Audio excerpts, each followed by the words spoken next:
Welcome to சுடுதண்ணி. இன்றைக்கி நம்ம வீடியோவில் ஒரு சூப்பர் டிஃப்ரெண்ட்டான ஒரு ரெசிபியை தான் பார்க்க போகிறோம். பனீர் பாக்கெட்ஸ் எப்படி பண்ணுறதுன்னு பார்க்கலாம். இதை நான் சமோசா ஷீட்ஸ் வச்சு பண்ண போகிறேன். ரொம்பவே டேஸ்டான இந்த ஸ்நாக் எங்கள் வீட்டில் எல்லாருக்குமே ரொம்ப பிடிச்சிது. இதோட இன்க்ரீடியன்ஸை நான் டிஸ்கிரிப்ஷன் பாக்ஸில் கொடுக்குறேன். இப்போ வாங்க சேர்ந்து சமைக்கலாம். ஃபர்ஸ்ட் ஒரு கடாயில் நம்ம ஸ்டஃபிங் ரெடி பண்ணிக்கலாம். அதுக்கு 2 டேபிள் ஸ்பூன் வெண்ணெய் சேர்த்துக்கிறேன். வெண்ணெய் உருகுனதும் இதில் ஒரு பெரிய வெங்காயம் சேர்த்துக்கலாம். சேர்த்துட்டு நல்லா வதக்கிடுங்க.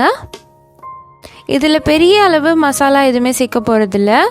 நம்ம பீட்சாவுக்கு கொடுக்குற அந்த ஆரிகானோவும் சில்லி ஃப்ளேக்ஸும் சேர்த்துக்கிட்டாலே போதும். ஸ்டஃபிங் நம்ம ப்ரிஃபரன்ஸ் தான், இதுதான் பண்ணணும் இப்படி தான் பண்ணணும்லாம் இல்லை. நான் இந்த ஸ்டஃபிங் வச்சு இன்றைக்கி நான் பண்ணி காமிச்சிருக்கேன். இதே மாதிரி வேறொரு ஸ்டஃபிங் வச்சு இன்னொரு வீடியோ நான் போஸ்ட் பண்ணுறேன். வெங்காயம் நல்லா வதங்கி வரும்போது இதில் ஒரு தக்காளி சேர்த்துக்கலாம். சேர்த்துட்டு அதையும் நல்லா வதக்கிடலாம்.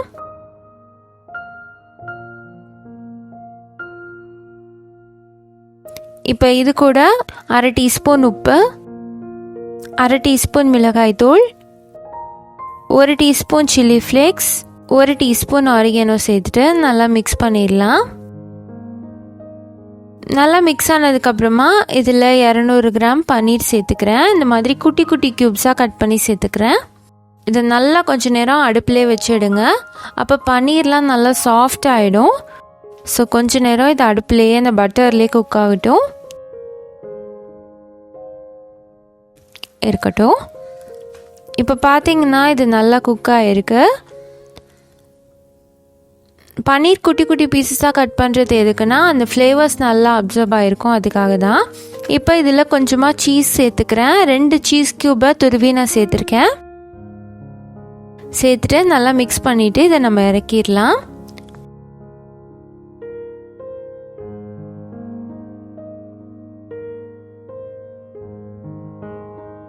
இப்போ அடுத்து நம்ம ஸ்டஃப் பண்ணிடலாம். இதுதான் அந்த சமோசா ஷீட். இது கடைகள்லே கிடைக்கும். இதுக்கு நடுவில் கொஞ்சம் மைதா மிக்ஸ் வச்சுக்கிறேன். மைதாவையும் தண்ணியும் கலந்து அந்த பேஸ்ட் மாதிரி ரெடி பண்ணி வச்சுருக்கேன். அதை போட்டு தான் நம்ம ஒட்ட போகிறோம். ஸோ மைதா மிக்ஸை நடுவில் தடவிட்டு இன்னொரு ஷீட்டை க்ராஸாக நான் வச்சுக்கிறேன். இதுக்கு நடுவில் நம்ம ஸ்டஃபிங் வச்சிடலாம். இதை நீங்கள் ஆல்டர்னேட்டிவாக க்ளோஸ் பண்ணிக்கோங்க.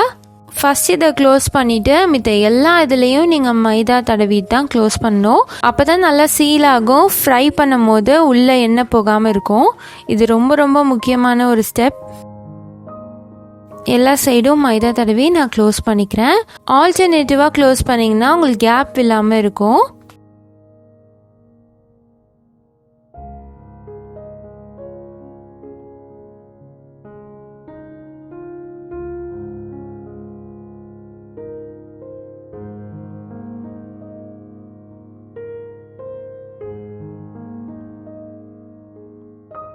இப்போ எல்லாத்தையும் நான் க்ளோஸ் பண்ணி இதை நல்லா சீல் பண்ணிக்கிட்டேன்.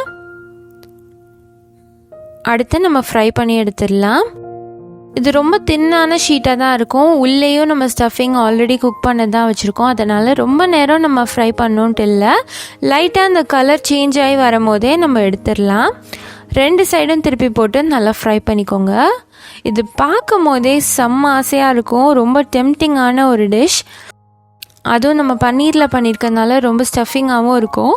ஸ்கூலில் இருந்தெல்லாம் குழந்தைங்க வராங்க அப்படின்னா நீங்கள் இதை பண்ணி கொடுக்கலாம். ஈவினிங் டைமில் சாப்பிட்றதுக்கு செம்ம சூப்பராக இருக்கும்.